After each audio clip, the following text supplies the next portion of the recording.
जीवन में किसी कष्ट आ कि दुख रहा निहाती दरकार कहीं कष्टरू आमको अनुभव मिलता है दुखरू आमको शिक्षा मिलता है। नमस्कार मु शुभस्मिता आसतु शुणा आज एक सुंदर कहानीटे।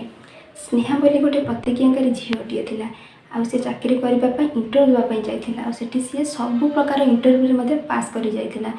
आज तार थिला फाइनाल जहाँकि कंपानी मालिकाणी सह कंपानी मालिकाणी को डिसीजन नबार अच्छी से क्या चाकरी रखिए आ क्या रखिए ना माने स्नेहा को से चाकरी रखिए ना रखिए ना। कंपानी मालिकाणी स्नेहार सबुतक सर्टिफिकेट देखी सारापर स्नेहा को कहले अरे वाह स्नेहा पाठ पढ़ा सह तुम पाखे और एक्स्ट्रा करिकुलर भी अच्छी। स्नेहा से खुशी सहकारे कहले आज्ञा मैडम। तार मैडम जन को पचारे स्नेहा तुमको केवे पाठ पढ़ा स्कॉलरशिप मिली? स्नेहा से कहला नाई मैडम।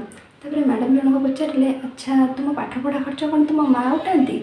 स्नेहा से कहले आज्ञा मैडम मो पाठ पढ़ा खर्च मो माँ उठाती कहीं छोट बेलू मो बापा डेथ हो जाता से मो माँ मोर सब कथा बुझे। तापर मैडम जन को कहले अच्छा स्नेहा तुम माँ कौन करती कि? तापर स्नेहा कहला मो माँ अन्य मान घर कपड़ा सफा करती। तापर ये कथा शुणी सारापर मैडम जन गोटे स्तब्ध हो गले। आ किसी समय पर कहले अच्छा स्नेहा तुम हाथ दुईटी देखा तो। स्नेहार जो हाथ दुईटी मैडम जनक देखिले कहले अरे वाह स्नेहा तुम हाथ दुईटी बहुत नरम अच्छी आ बहुत परिष्कार अच्छी। अच्छा मु तुम सब काली देखा करने चाहूँगी तुमको मुझे जहाँ कहि तुम्हें काली से करके मत जन। स्नेहा मने मने भाविला मैडम जनक मत काली डाकुंट मो जब बोधे पक्का हो जाए पुणी कहते कि करने ठीक अच्छे कंपानी मालिक जब कहते कि करदेबा। स्नेहा से बहुत खुशी सहकारे घर को गला आ घरे जाकि ता माँ को अपेक्षा करें आ माँ जिते बड़े आसला गोटे दिन जहाँ जहाँ सब घटी से सब कथा ता माँ आगे कहला आपर ता माँ को कहला माँ तो हाथ दुईटी मत देखा तो। ता माँ को अजब लगे आज मो झीर कौन है कि?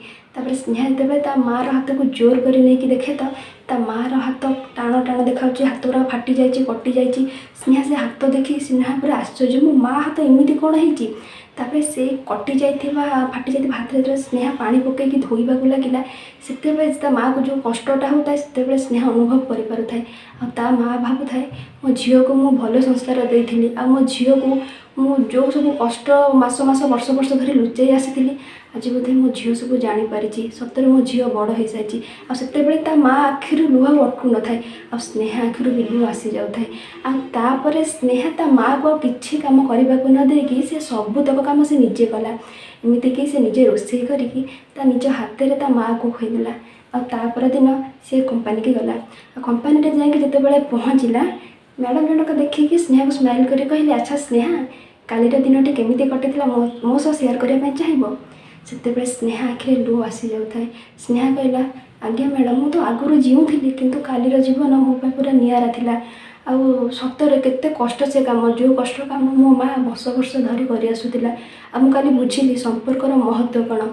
तापर मैडम जनक कहले बास था स्नेहा आउ कि कहनी मुझे बुझीपारुची आ मु तो ठीक एया ही चाहूली मो कंपानी नुआ मैनेजर भितर सी तल पोस्ट लोक मान सम्मान करूँ से कामर महत्व बुझू आ मत लगुच से सब कम तुम्हें पूरा योग्य आ ये रहा तुम ऑफर लेटर।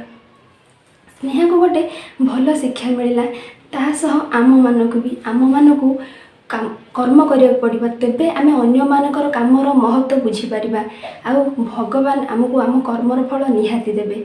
मोर एक कहानीटी जदि आपको भल लगी निहाती लाइक करेंगे शेयर करेंगे सब्सक्राइब करेंगे पुणी आनी आउ एक कहानी और शेष में कहबी प्रयास करवा एमती हार हम ना जमी। नमस्कार।